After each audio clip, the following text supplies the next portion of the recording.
Hello friends, இன்றைக்கி நம்ம peanut butter வீட்டிலே எப்படி பண்ணலான்னு பார்க்க போகிறோம். நம்ம வேர்க்கடலை வாங்கி, உங்களுக்கு பச்சை வேர்க்கடலையாக இருந்தால் கொஞ்சம் நேரம் அதிக நேரம் வறுக்க வேண்டியிருக்கும். இல்லைன்னா நீங்கள் வறுத்த வேர்க்கடலையே வாங்கினாலும் லேசாக இப்படி ஹீட் பண்ணி நீங்கள் தோலை உரித்து எடுத்துக்கோங்க.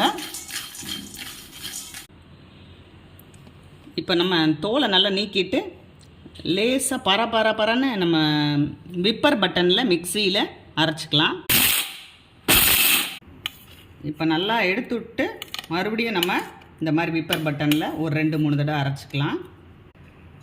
பாருங்கள், இப்போ இன்னும் கொஞ்சம் ஆயிலியாக தெரியுதா? இன்னொரு தடவை நம்ம நல்லா எடுத்து விட்டுட்டு மறுபடியும் அரைச்சிக்கலாம்.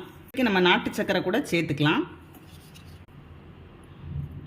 பாருங்கள், நல்ல ஒரு க்ரீமியாக அழகாக வந்துருச்சு. இது வந்து ஒரு சிறுதானிய ப்ரெட்டு. இதில் நிறைய நட்ஸ் எல்லாம் போட்டு